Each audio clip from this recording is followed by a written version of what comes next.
All right. Hello and welcome to the Yet Another Value podcast. I'm your host, Andrew Walker. And with me today, I'm excited to have Keith Smith. Keith is a portfolio manager at Bonhoeffer Capital. Keith, how's it going? Good. How you doing, Andrew? I'm doing good. You know, for YouTube viewers, you might see I'm a little more homeless than normal. I'm just recovering from COVID. It's my last day of isolation, but I'm excited for this podcast. So I'm ready to get going.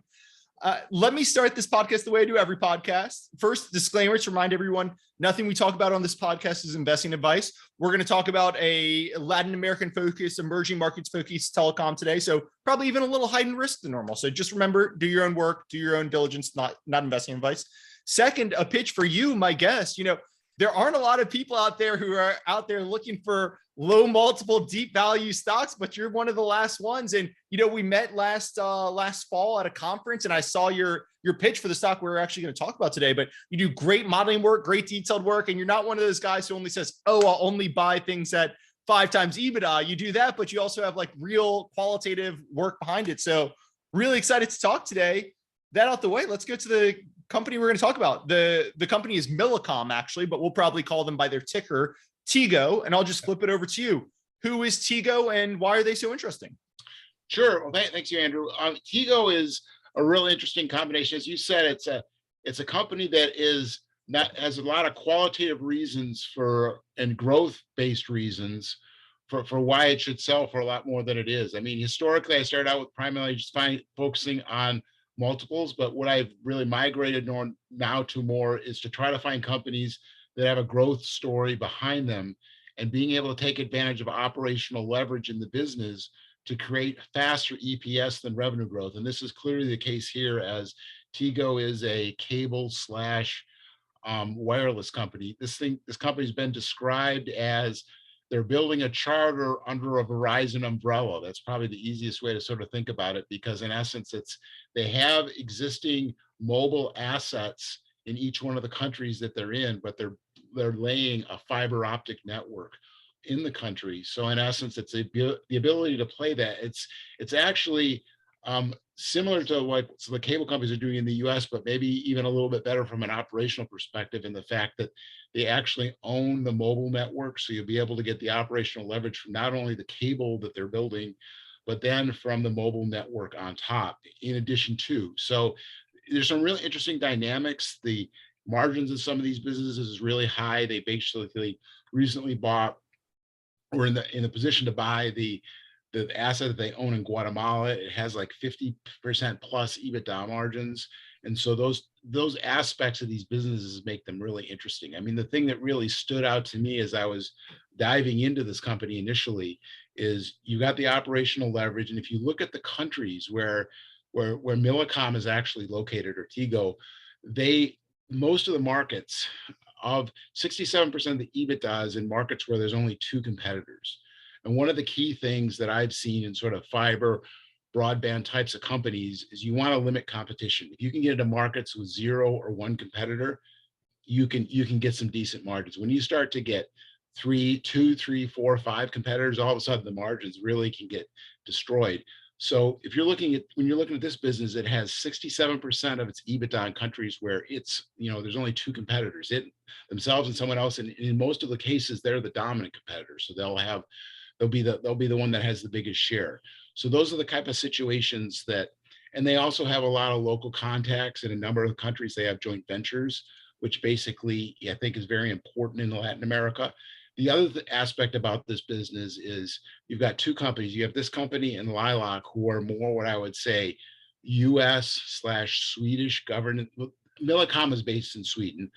Both of these countries have Western governance in terms of the way they run their business, the way they think about business. They're competing against incumbent Latin American Spanish companies who have a different way of thinking about things. You can clearly see it in the equity compensation. Who gets equity and how far does the equity go down the management chain? So if you look at a traditional company like Telefonica or even like American Mobile, the top management pretty much controls the business. In both this company and LILAK, the top managers have, basically equity compensation, but they actually, in Millicom's case, that's the same thing. In LILAK's case, it's driven down to the country level. which I think makes a huge difference. It's very much in contrast to a lot of Latin American types of companies. And I think creates some very interesting incentives for people and basically for people to be more creative and to actually do the capital allocation. I mean, with Millicom, they've sort of developed that to the point where actually the country managers are in charge of capital allocation. Yep. So basically the CEO has taken that function that normally would be done at the front office, at the top office, and pushed it down, which is very important. If you look at it in companies like, a lot of these sort of serial acquirers, people like Constellation and these other guys, their focus is to try to develop teams that can do M&A. This is the same thing going on in telecom, which I think makes is a big contrast to the traditional players that are in this market, and creates, I think, provides them a very nice competitive advantage over the people that are there. The other thing is, so you've got a company that's positioned well in these Latin American markets. The other key thing about EM investing in general is currency risk. Currency risk is a big thing, especially when it comes to some of the Latin American markets. What's very interesting about Millicom is if you take a look at the weighted average EBITDA and take a look at the exchange rates going back to 2000, they've declined only about 0.5% per year versus the dollar. Primarily, that's because the countries that are doing business are either dollar-denominated countries like Bolivia or El Salvador, or they basically have very strong currencies like Guatemala. Now, Guatemala the currency is the quetzal, but their currency is very strong because the remittances to Guatemala from the United States is 3 times their exports. And so it's a very stable currency, similar to the Philippine peso.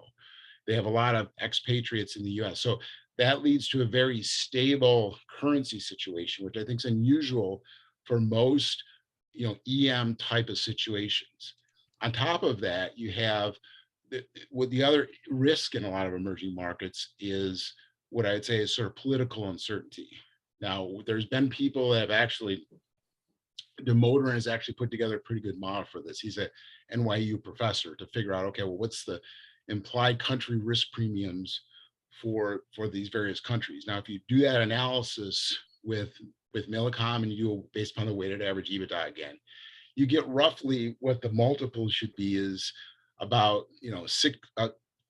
the multiple at Millicom, if you compare it to, let's say, a US company, using that framework, you get roughly about 2/3 of what a free cash flow multiple should be in the US, or 75% of what an EBITDA multiple in the US would be applicable to Millicom. And that includes both incorporating the political aspect, which is independent of currency, and the currency aspect of it going down 0.5% per year. So I think if you use a model like that, that at least gets you to say, because one of the real questions in these businesses, okay, it's a great business, I really like it, but how much should I really pay for this versus like a US competitor or some competitor that I'm used to seeing?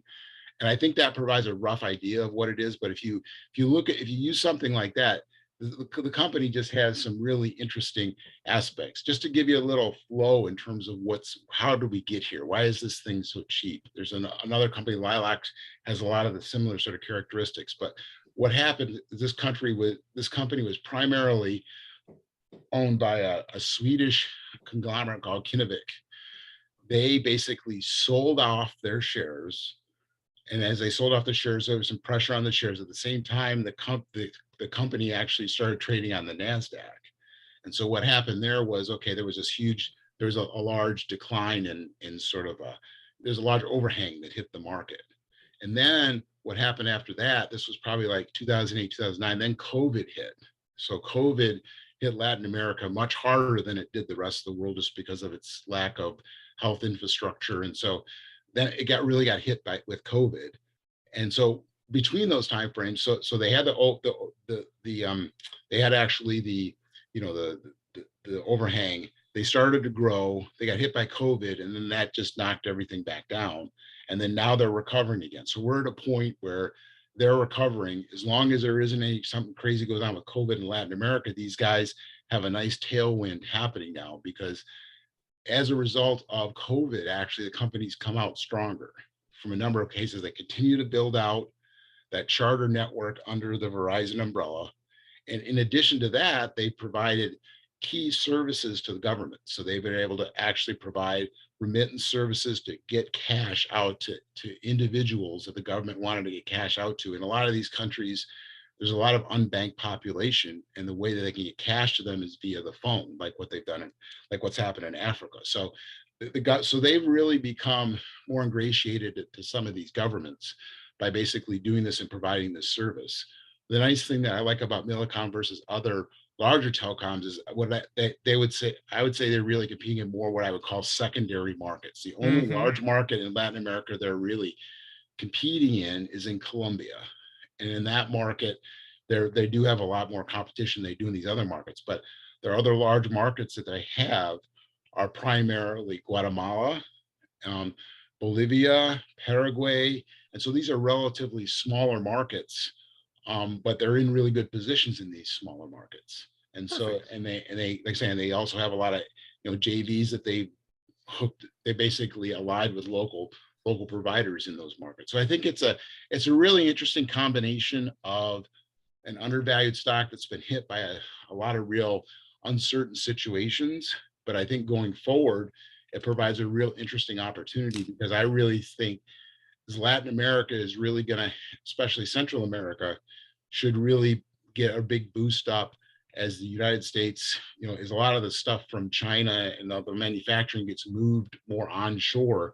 I think there's going to be a lot of opportunities in terms of these markets becoming growth markets, and these guys providing the core infrastructure for this is good. Now, on top of all this, hey, let's actually pause there, because you've already run through so much, and there a lot of the things you talked are things I want to dive into. So let's pause there, because we've done so much. So the first thing you started with, and I've got a quote over here, you said, hey, you look for, and this company has EPS growth faster than revenue growth. And you started mentioning this company does, it's a more Americanized way of running things than a lot of their competitors who are Westernized. And I thought there were two interesting there. A, when you say EPS growth faster than revenue growth, operating leverage, that type of stuff. I mean, any telecom investor, anyone who looks at Charter, which people who listen to this podcast probably know I've done quite a bit. It's very John Malone-like. And, Mauricio, who is the CEO here, that's not a coincidence, right? He's got a history with Liberty Global, which is John Malone's European venture. I believe he sits on the board of Charter, actually. So, I think a lot of people would think TIGO, and as you said, they used to be owned by a Swedish conglomerate. They think sleepy Latin American cable company. Like, no, these guys are running a very Western Charter-like playbook. The interesting thing there you said that I wanted to dive into, and then I want to dive into a lot of other parts, but you said they've got an American versus Westernized culture, and our American versus like kind of LATAM, more sleepy telecom culture. And when you said that, I thought you were going to talk more about the operating leverage, the share buybacks, a little bit more aggressive capital structure. But what you talked about more was pushing equity down to the management levels, which I thought was really interesting. And they've certainly talked about that. But do you think that's really one of the key differentiators for TIGO versus their competitors? I think so in some of these Latin American countries. I mean, if you think about, the ability in some cultures to actually, some people really culturally like an American culture, but they're in a different culture, right? I mean, you see this even in Asia. Some people in Asian cultures really can't stand the structured aspect of Asian cultures, and a lot of them will immigrate to the United States. But if they were in that culture and they had the opportunity to express that ability, I think the same thing can happen in Latin America. You've got people that are they're different.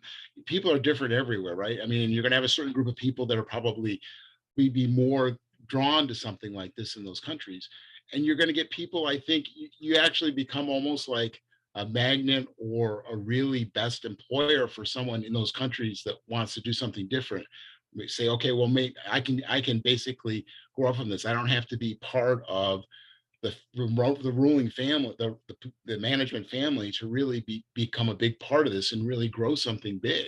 And I think that's an aspect of it. There's, so I think, there are some stuff in companies in Latin America, probably through the venture stuff, where this has become more prevalent. But I think in telecom, this is definitely an interesting area. And I think that's one differentiator between what I see between LILAK and Millicom in terms of the way that they do stuff. I mean, if you look at it, it's very interesting, because actually they even have like Millicom cheer, and this kind of stuff. It's a really, if you get I into saw they talked about that in the presentation So, a couple I mean, months ago, and I was rolling my eyes so much at it. I mean, I think it's got a part of that Latin culture in there. It's just, yeah, rah, rah, rah. That's which I think is great. It's really reflective of what this really is. And I think it's a really interesting combination. I mean, the other aspect of it is customer service, right? I mean, these guys have had the highest NPS is one of the focus things that they have in terms of management incentives.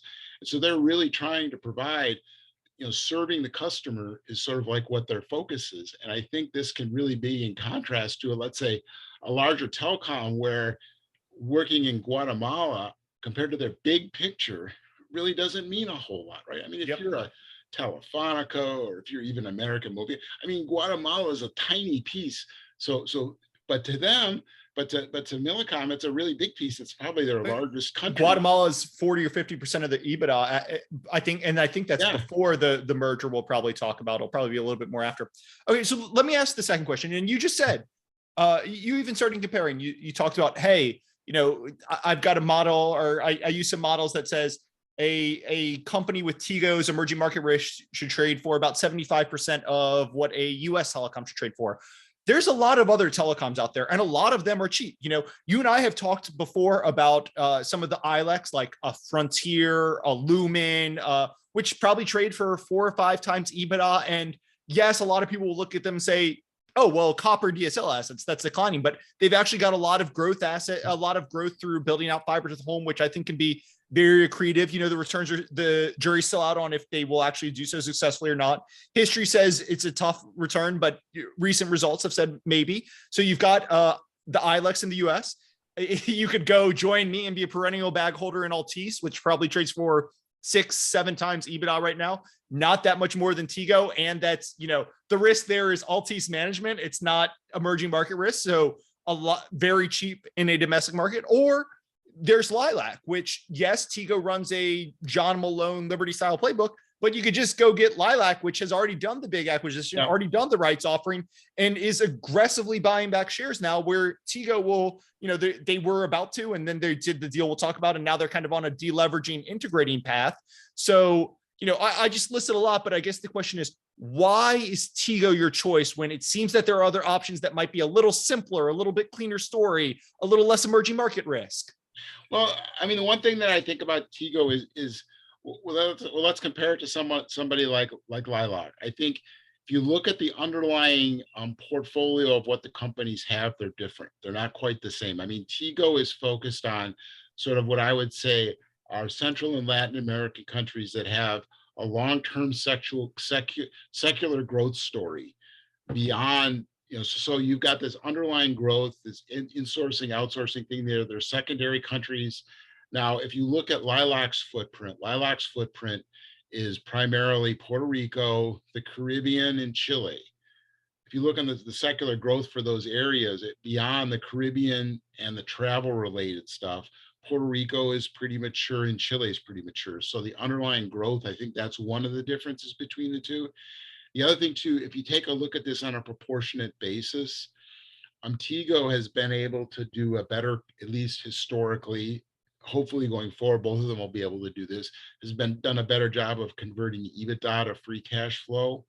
But in essence, and so I think the other thing that's the one additional sort of factor in LILAK's case is, since they do have so many Caribbean countries, that basically you have the hurricane risk, right? Which is continue to get, as time goes on. It's something that's not going to go away. It's probably even going to get worse. And so that's something that, I mean, I guess the worst hurricane that can hit Millicom would be possibly Guatemala and Honduras, but it's not nowhere near like what hurricane going through Puerto Rico would do for LILAKs. Go look at what Hurricane Maria did to LILAK. A lot of people think that set them back. I mean, I think even John Malone said he bought on the open market like a month before the thing, and I think it set them back like 3 or 4 years. It was an absolute disaster. And I don't think that that's going to stop. I mean, and maybe they figured out a way to prevent that from happening. But I mean, in those areas, I think that's an additional risk. So that would probably be the contrast. Millicom's got a little bit from a political risk perspective. I think they're probably comparable. From a you know, an environmental risk perspective, maybe Millicom's a little bit better and has a little bit more growth. So I think that's sort of the contrast there. And then comparing it to the US businesses, I think the big thing in my mind is competition. The competition in the markets that Millicom is very small. And that's one of the key things I look for, because in essence, when you're dealing with telecom type businesses, competition is what's going to kill you in the end. It's not, because in essence, if you only have a few competitors, you only have one or two choices. That's how the cable companies have been able to do so well for so long, is they never really had any competition. If you don't have competition, you can create tons of profits. And so that's what I really look for. And that's, in this case, we've got, like I say, 67% of the EBITDA is in places where there's only one competitor, one competitor, where these guys are the dominant guy. In my mind, that's a huge difference. Now, if you take a look at stuff in the United States, it is going to get more competitive. I mean, it's very interesting. I was listening to a call the other day. They said in the next 5 years, there's going to be more fiber laid that has been laid to date in the United States, in terms of like all these companies just laying fiber all over the place. And we'll see what's going to happen. It's going to be interesting to sort of see how this all plays out with the cable companies, where you've got an incumbent cable company versus a new guy coming in. I know, like for here in Rochester, we have Charter, Spectrum, we've got a new guy that's come in, Greenlight, and Frontier's just started to put stuff in here. And right now, a lot of people have left Charter. I mean, it's just like, it's, you know, you can look at it and you just say, okay, maybe Rochester's an unusual microcosm, but I mean, there were people in Rochester that would just sort of sit there and basically, you know, give petitions to the town, and basically they would actually take their own time, go out and collect other people in the neighborhood to get people to get away from Spectrum and Charter. It was just like, okay.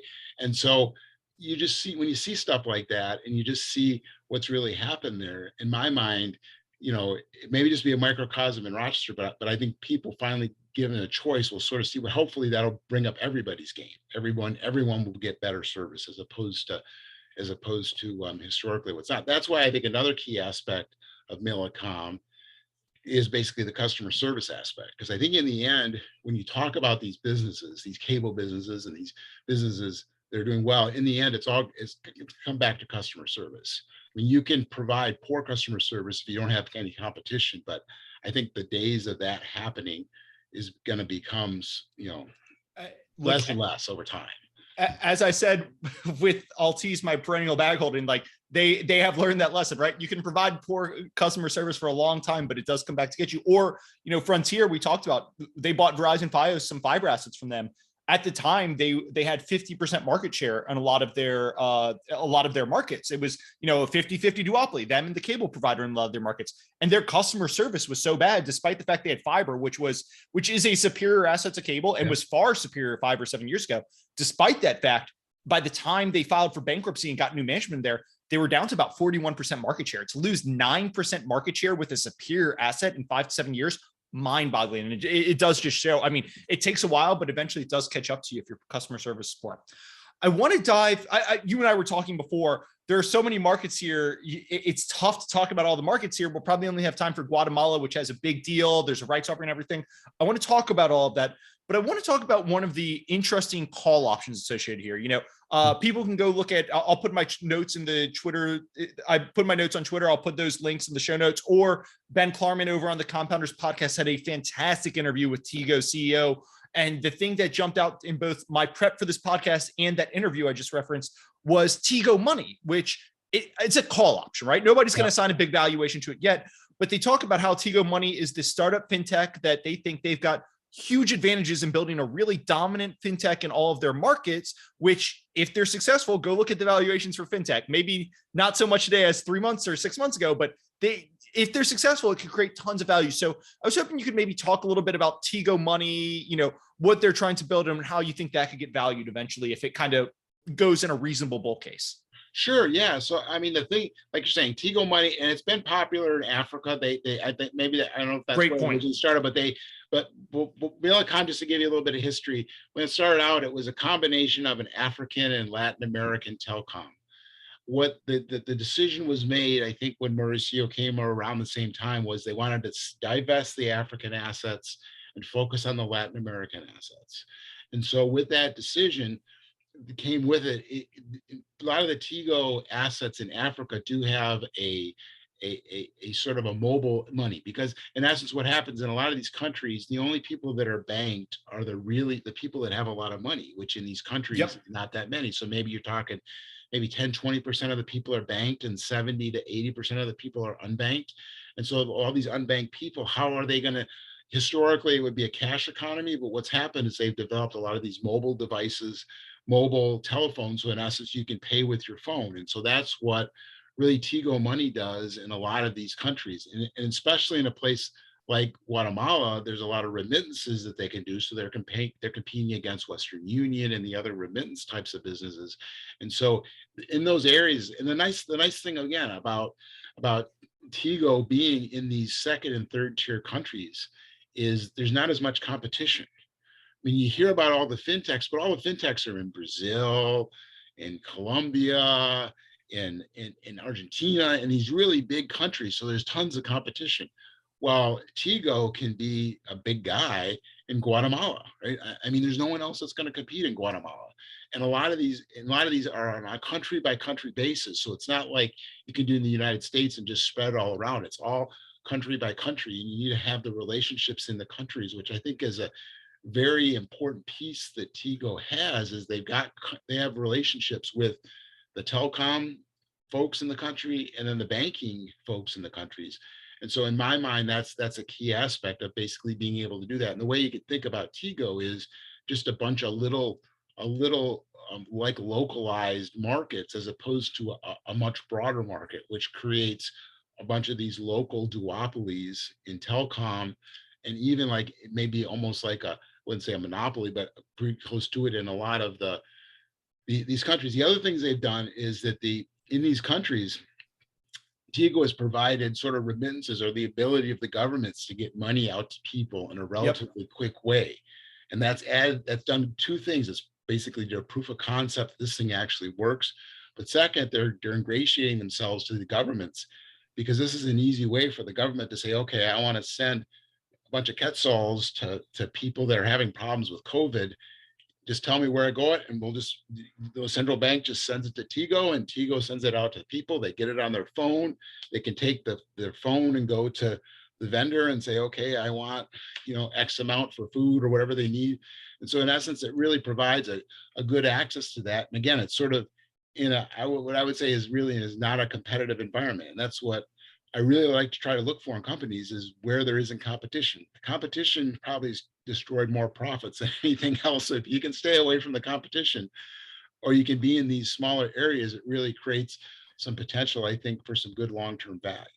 And if I could just add one more thing there, I think one of the cool things they've talked about is they're starting to go, everything you just said, they've got the phone number, but they're also starting to go to the local merchants and get point of sale acceptance and all that type of stuff, I believe. And, look, in the US, it is really hard to go get 100-store franchise chains, but what's even harder? Go to Guatemala and get like the mom and pop corner store there to get acceptance. So I just think like it's really difficult to do that, but they've got relationships with every consumer has a phone, or most consumers have phones. A lot of them have TIGO phones, given it's duopoly, and TIGO often has relationships with the local people. Once they get that relationship, I mean, they've got a huge advantage in kind of bootstrapping this network up. It's a call option, no doubt about it. It might not amount to anything, but if you think about it, they've got a lot of advantages to create something that could be really valuable. Oh, yeah. I mean, if you look at, one way to look at it is to say, okay, let's look at it versus, let's say, number of users of some of these neobanks. I mean, so you probably can get potential values. Again, this is really more speculative on this one versus, let's say, like the towers and the data centers, which are probably much harder. Again, it's an asset that they could spin off, but in this case, you probably could potentially get a value of, I'm thinking $1.5 to $2 billion if you do it on a per user basis. Now, they're not at that scale now. That's the potential if they can roll this out, and that's sort of what their intention is. Their intention is to actually either spin these assets off or get some investment into these assets. So they're actively trying to do that for both this assets and then the other assets, which I think are much more marketable, which a lot of Latin telecoms have actually spun off and done, which would basically be the tower assets and the data center assets. And especially with this purchase of the Guatemalan assets, they finally get control of it, because the way the JV was structured before was was they didn't even have control. That's why it really wasn't consolidated in the financial statements. And that created a whole other aspect of this investment where the reported numbers really weren't the reported numbers, because one of their largest, I mean, almost like 40, 40, 45, 40% plus of their EBITDA wasn't even consolidated, because it's part of this JV that they've got in Guatemala and Honduras.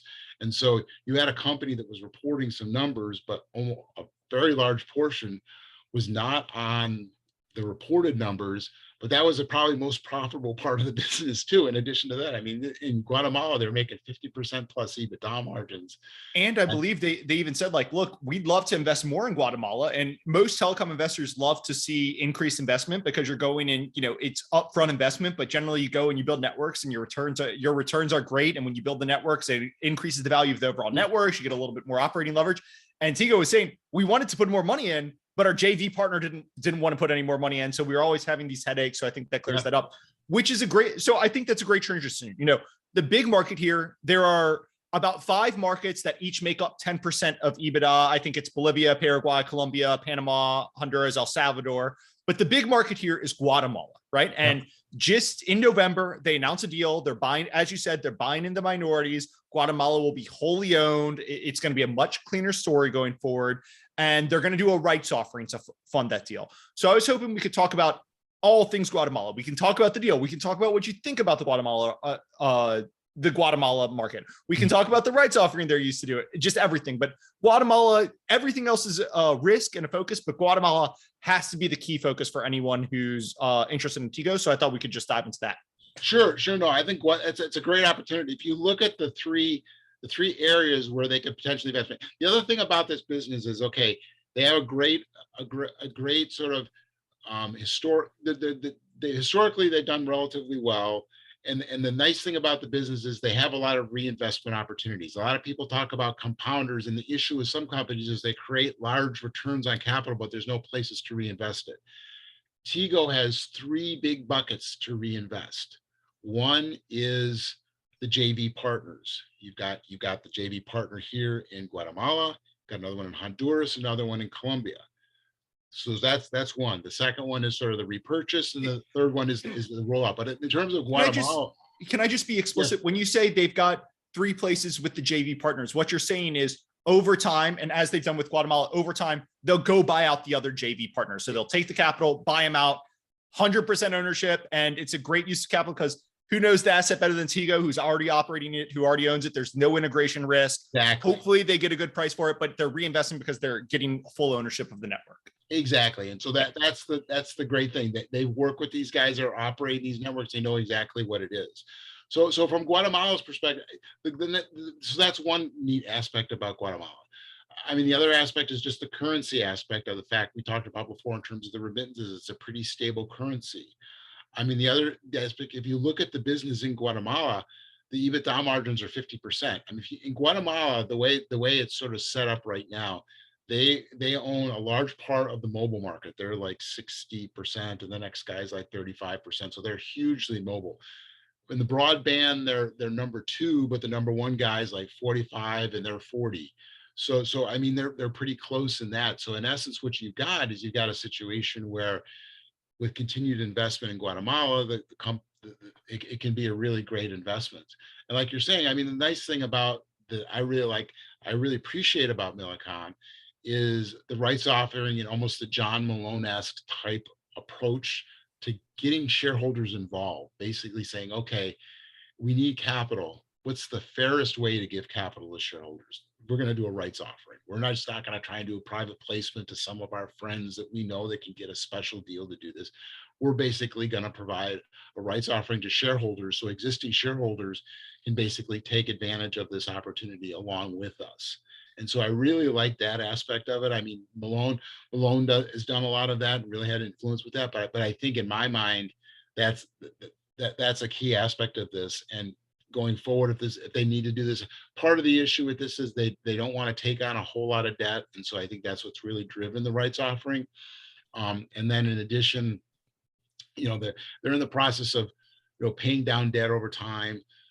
As they do that, then they'll always look at buying back shares. But I think what they do is they have a lot of really good investment opportunities, and investing in Guatemala would basically provide them a higher rate of return than investing in shares. And the investment in the network is also a nice return on investment, but that's more of a staged over time thing that they're basically going to be doing.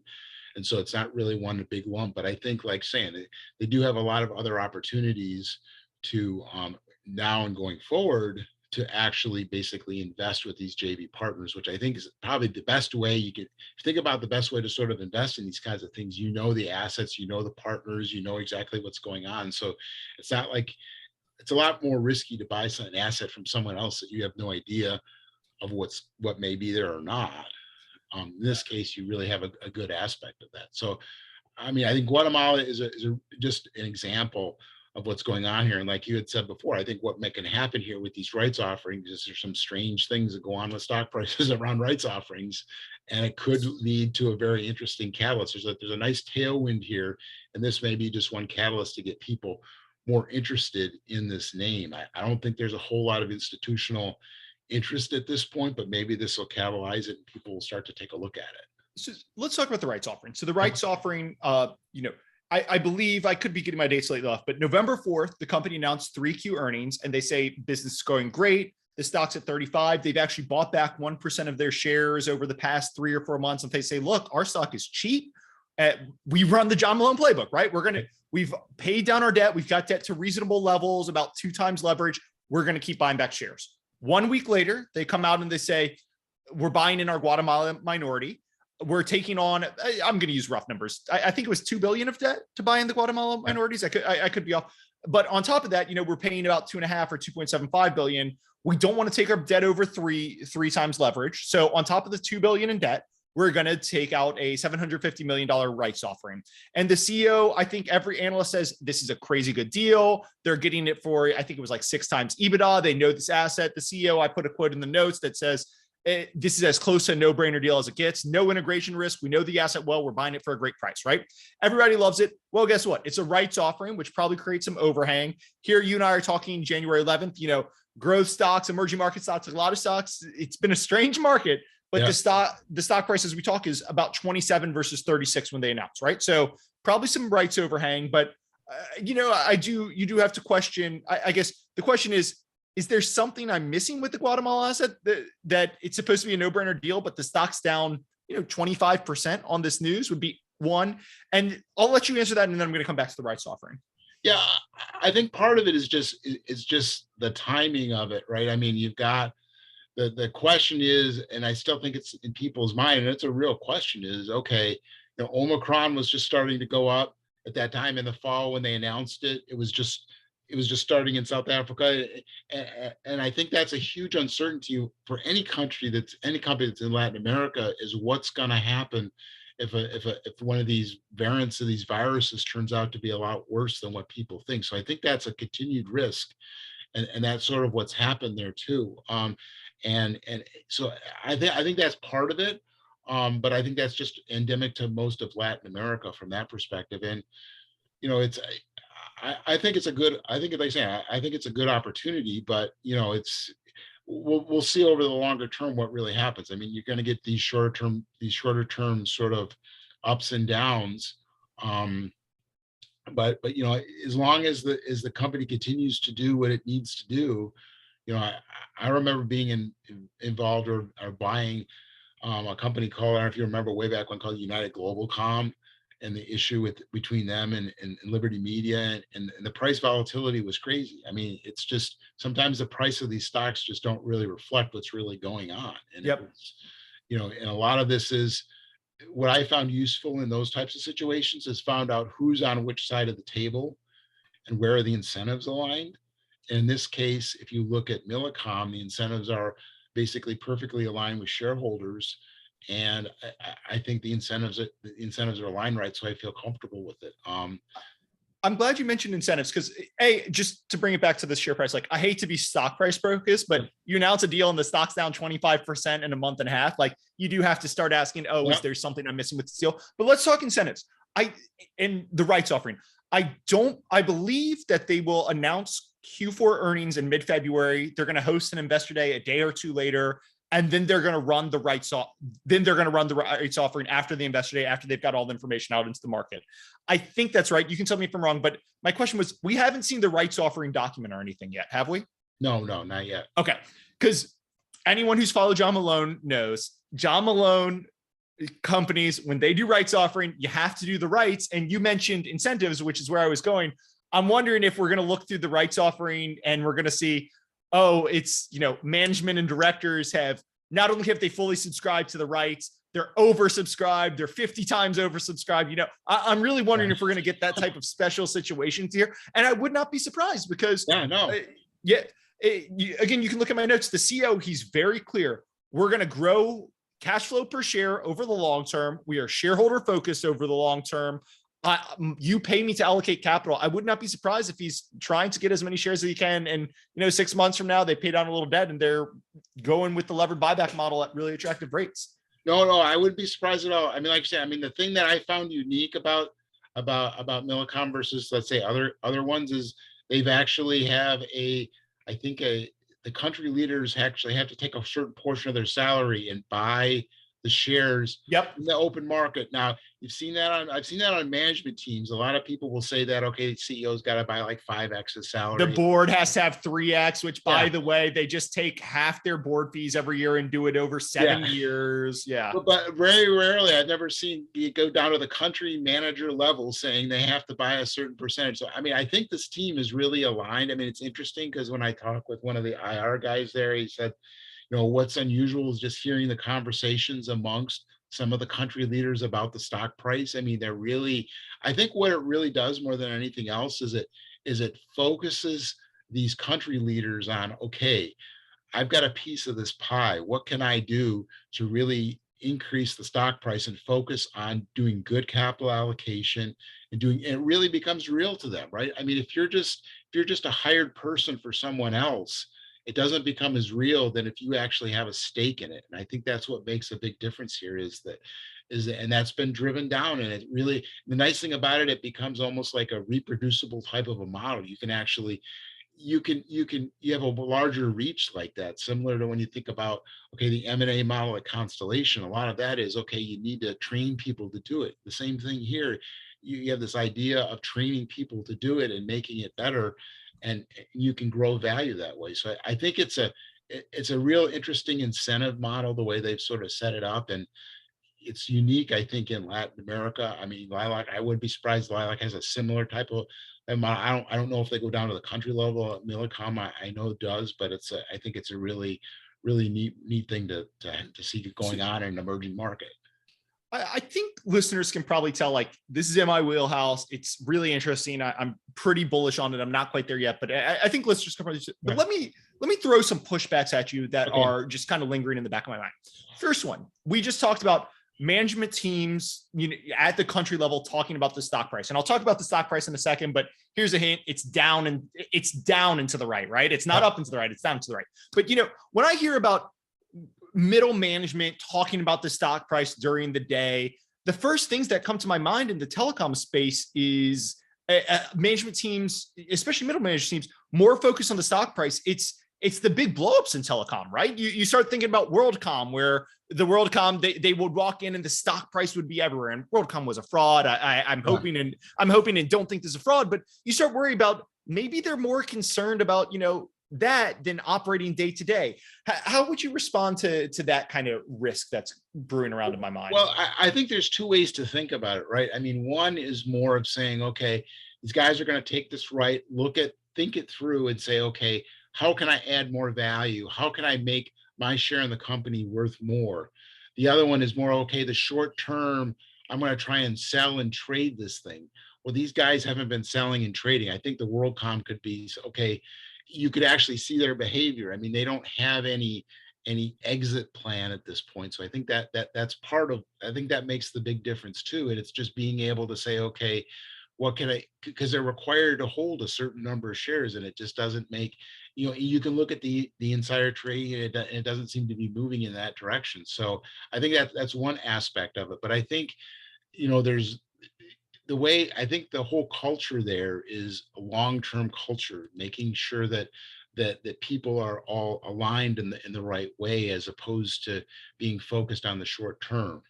And I think we just see that just in the way that how they've even done this whole JV strategy, what they've really done with that. Like you're saying, they know that the asset really well. They got different abilities and different ways to really show that, okay, I'm a long-term investor. And the thing I think that's very interesting about this business, one thing you can look at is in terms of compensation. You compare them with like LILAK. A lot of the Liberty entities, managers make boatloads of money, which is great if the shareholders make a good amount of money, which in the most cases they do. So it turns out to be a win-win for everybody.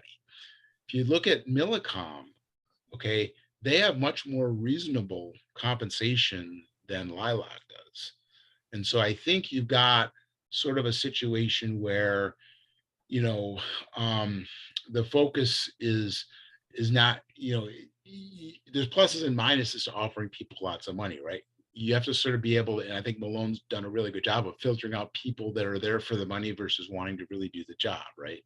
And so in this case, it's probably a conversation for another podcast. Yeah. I don't disagree with you, but I think if you look, Malone talks up David Zaslav at Discovery. He talks up Freeze at Liberty Global, and even Greg Maffei. And Greg Maffei's done some spectacular deals. But if you look at the past 5 years for all three of those guys, Discovery stock down over the past 10 years. Discovery stock down. Liberty Global flat for the past 10 years.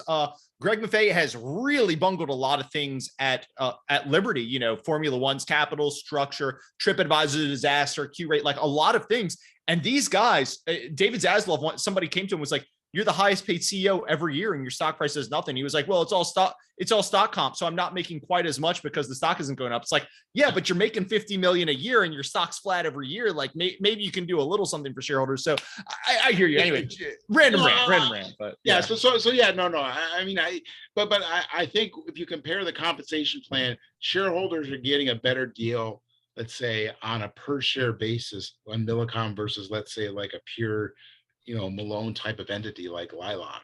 And I think part of that's just sort of reflective of one of the areas that you take a look at and say, okay, these guys, but I think these guys are a big step up from working for, let's say, one American Mobile or something like that, where you get no equity, right?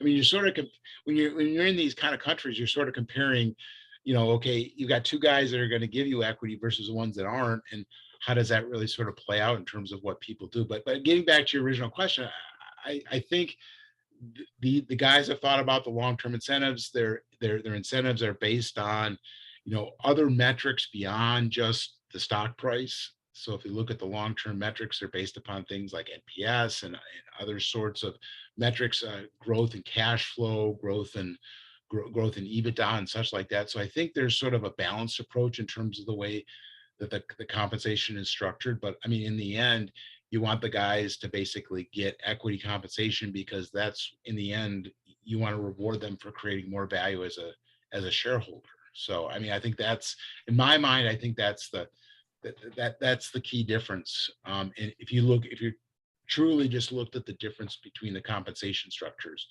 but yeah, I think it's, and it's probably a quantum of difference of having to live in Miami versus living in some of these countries in terms of living standards, in terms of the amount you get paid. So let me go to my second question. And this is, Liberty LATAM is famous as the Widowmaker for kind of eventy John Malone fans, right? In 2016, people said, oh, they're going to go do the cable model from the 1970s in Latin America, right? They're going to roll everything up.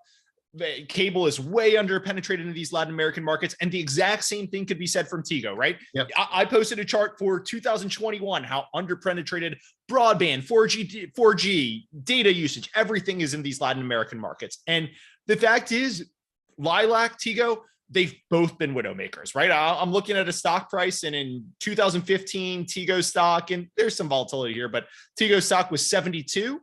And people probably would have said, oh, it's kind of like 7 times EBITDA. It's pretty cheap. And you get all of this, growth from penetration increase, and they can do acquisitions. You and I are sitting here talking today. The stock is 27. Now, COVID hit Latin American markets very hard. But, I think anybody could say 72 to 27 over 5 or 6 years. It's probably been a pretty disastrous trip. So my second pushback would be, we've talked about this great story. We've talked about this growth. We've talked about all this, and it just hasn't played out over the past 5 years. So maybe the answer is, hey, guess what? Telecom and emerging markets, even though it seems great, it's really hard. People don't have a lot of income. You've got to make really expensive fiber investments, and people just don't have the income to support it. And there's lots of political risk. Like, maybe we should just be sticking to Charter, I agree with the stock price. However, if you look at the underlying, characteristics of cash flow and the such, it actually has grown. The markets have done.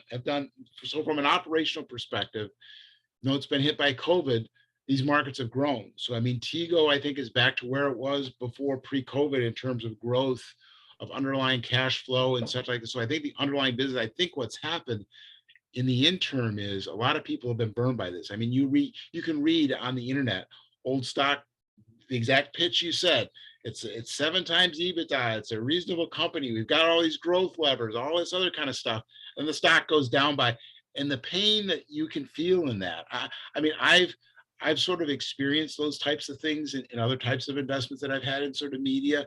Takes a long time, and the market doesn't. One specific area that you can look at that over time has been, let's say, some of the broadcast TV companies, right? The local broadcast TV companies.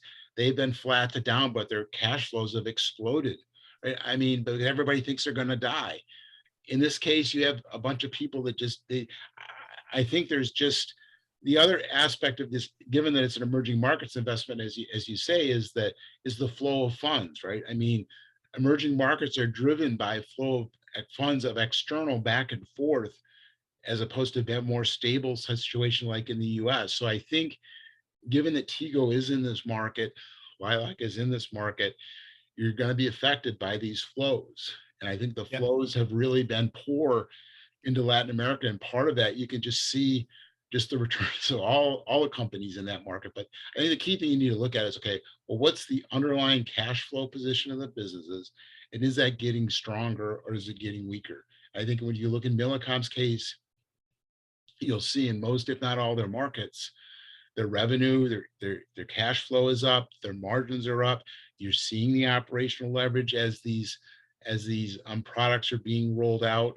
But the COVID shock is real, and it's something that I think probably, as an investor, if you're in a developed country, you say, okay, well, COVID comes along, you're probably going to sell before you think, okay, how's this thing going to go through, and what are you going to sell first? You're going to sell things you don't understand, maybe that's further away, that in essence probably does have more risk. These Latin American companies, no matter what they are, versus let's say you're American. So I'm just thinking of an investor that has TIGO as part of his or her portfolio. COVID hits, what am I going to sell?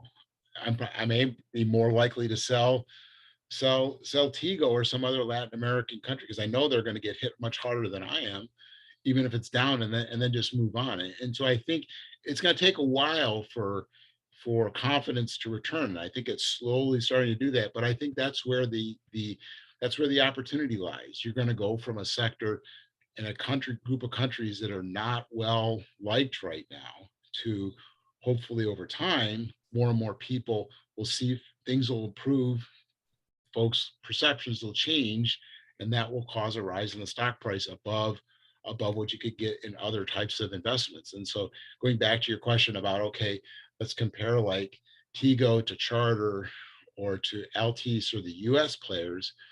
Yeah, I look at the Altice and the US players already have a good amount of valuation sort of baked in. This one doesn't have a whole lot of expectations. Don't you say Altice has a good amount of value baked in? That sucks. Well, no, but Altice probably has more than TIGO does. I don't know, but it's not too many turns though. It's not. No. I agree. The thing that I see with Altice is there's the other issue. I'm just teasing. I know.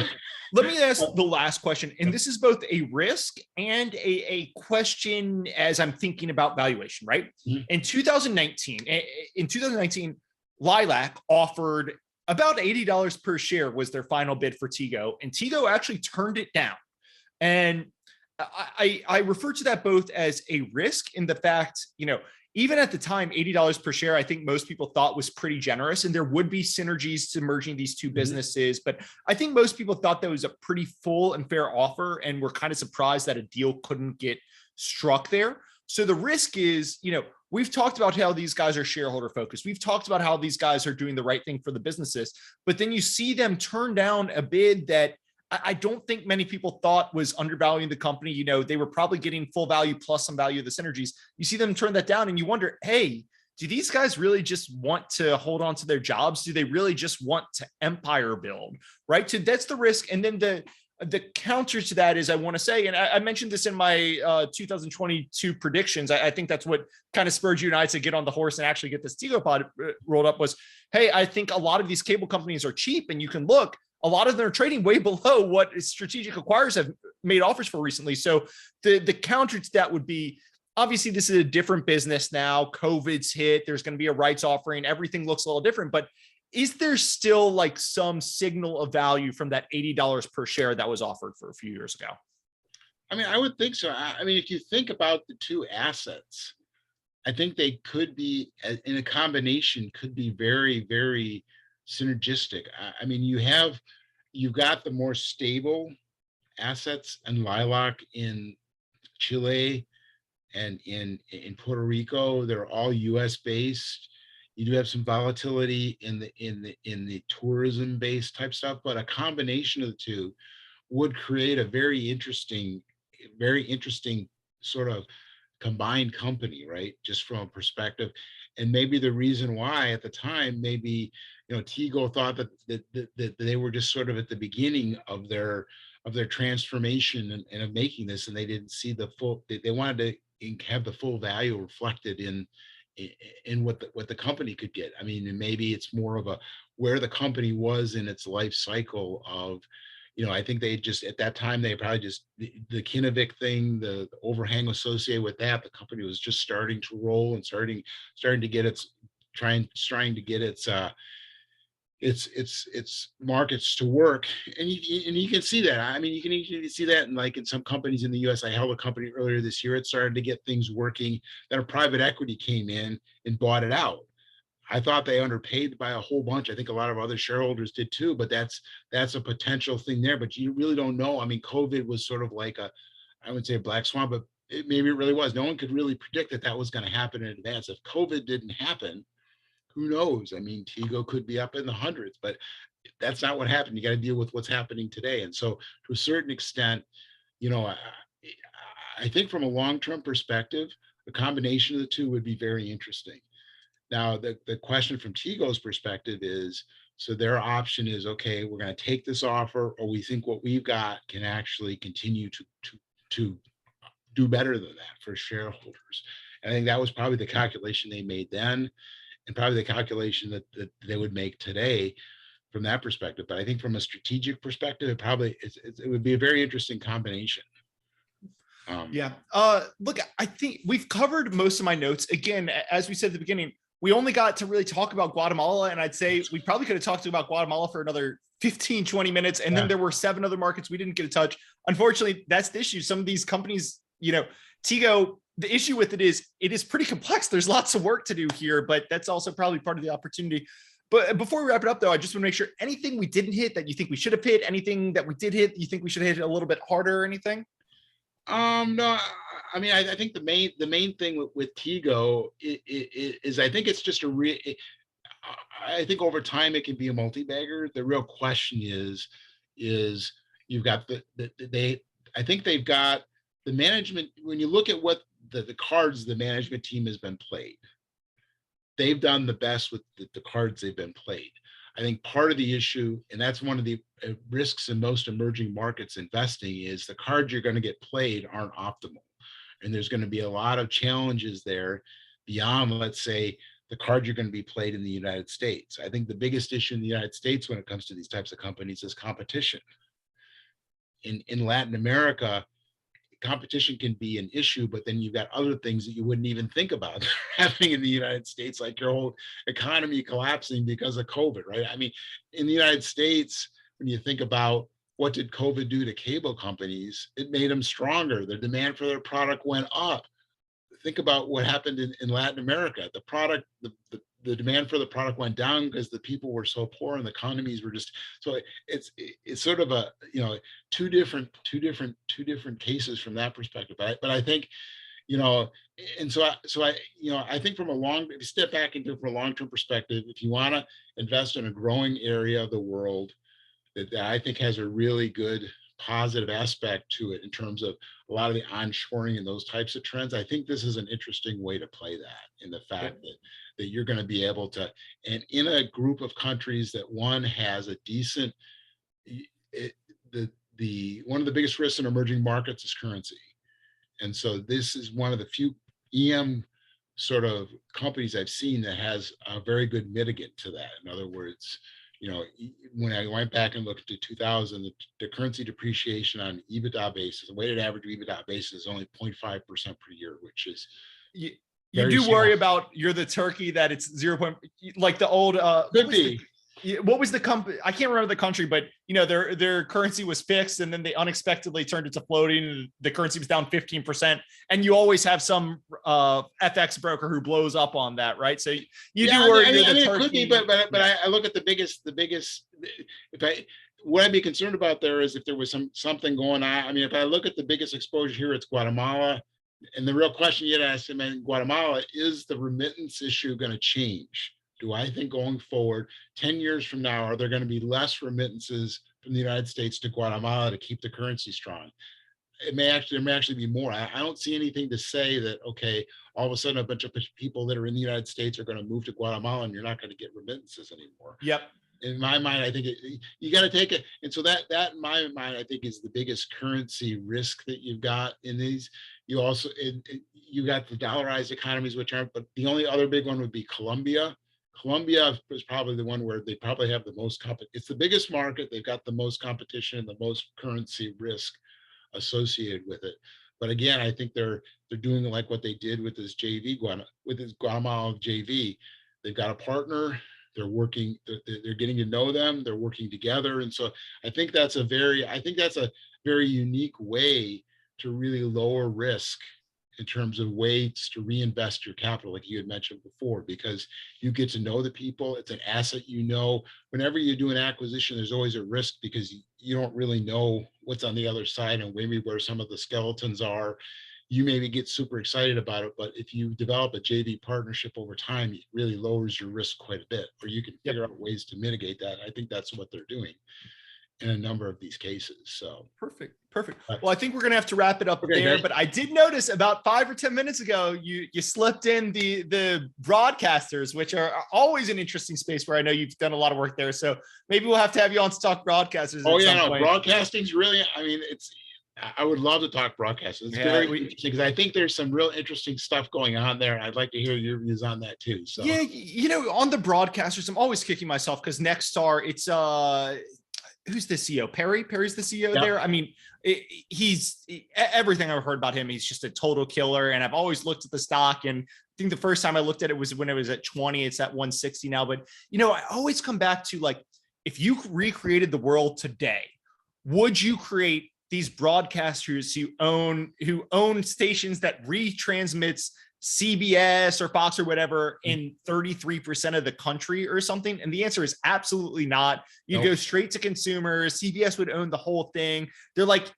as CBS is trying to push more and more to Paramount Plus, like, it's just this really weird thing. And then the second thing, and I've talked about this before, is like, you know, Viacom, I keep saying CBS because Viacom, CBS owns it. Viacom trades for like 7 times EBITDA and NXST trades for like 9 times EBITDA. Now, NXST is a lot cleaner. They're going to they're just going to buy back shares like crazy, but NXST is a lot more kind of at risk in the terminal value sense than Viacom is, I would say. I've changed my opinion on that recently. What's really happened in that space, you really need to focus on what is ATSC 3.0 going to do.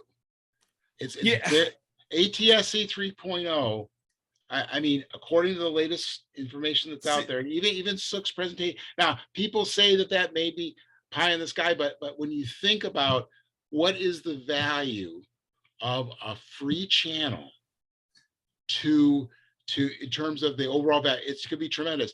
Another thing to think about is look at Scripps.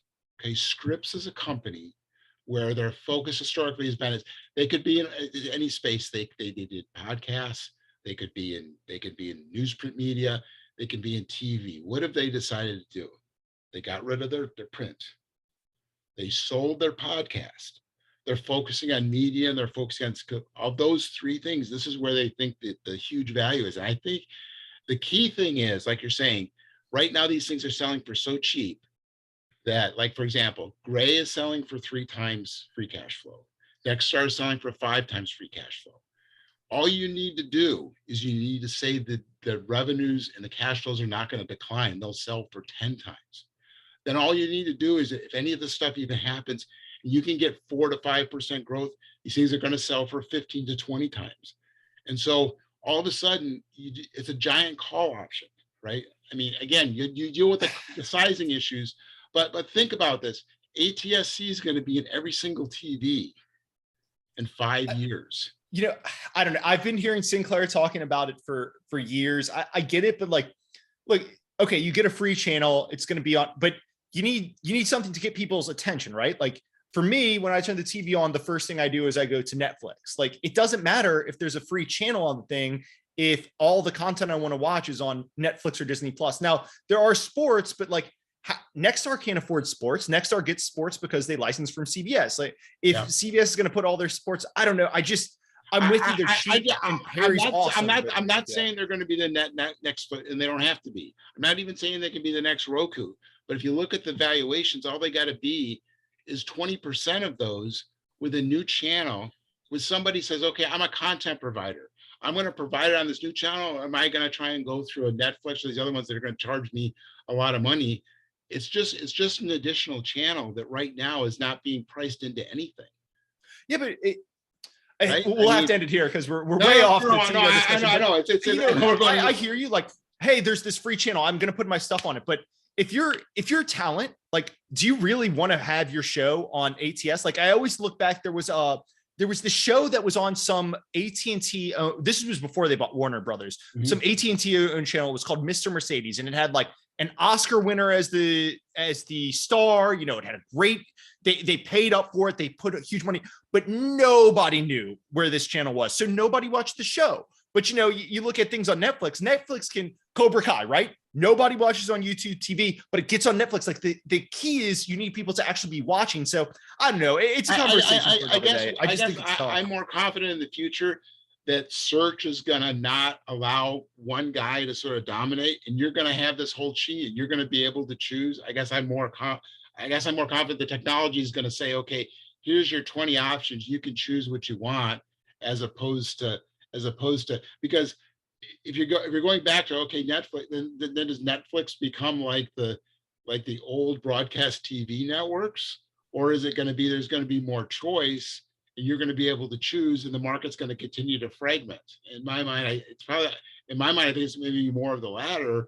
And then if that's the case, then these channels become worth something greater than zero. The whole point at this point is I think that right now these businesses are priced to go into terminal decline. Right? And look, again, 5 years ago, the risk with Nexstar was people were saying, I would have said the same thing I would have said. They're really cheap. Now, they did have growth opportunities that they don't have currently in terms of they weren't fully penetrated. They could do acquisitions. But 5 years ago, I said, these are really cheap, but I'm worried about the future. And guess what? They cash flowed their whole market cap in 5 years. They bought back a ton of shares. They did some great acquisition, and the stock's up 8x. So, and those were the first big, for me, and maybe it's just personally from my experience, back then was where I made my first big gains. Multi-baggers was from these companies. And so I feel we're in a very similar period now. We'll sort of see what happens. But like you're saying, I mean, when I see signals, guys like Scripps who have a choice of where they want to go, and they choose to go into this, that to me speaks volume. Your counter is Sinclair had a choice and they chose to go into the RSNs. I agree with you 100% Sinclair. I'm not Sinclair of the broadcasters. Sinclair is way down my list and I never invest with them. But Scripps is a different animal, I think. Yeah. And so, I mean, I understand your issues with Sinclair, and I would never invest with them, at least now, unless things change, because it always seemed to be a family-run business that did all these little side deals that never made. I did a post on when it was the Tribune merger where all the documents came out with what they were saying to the FCC. And I just think that management team is flat out uninvestable, even though it's probably pretty interesting right now because they're doing some pretty crazy stuff in the sheet. But this will have to be a conversation for another podcast. Okay. Keith Smith, it was great having you on. I'll include a link to his Twitter account in the show notes. So if anybody wants to reach out to Keith on there, they can go ahead and do that. But Keith, it was great having you on and looking forward to the next one. All right, thanks.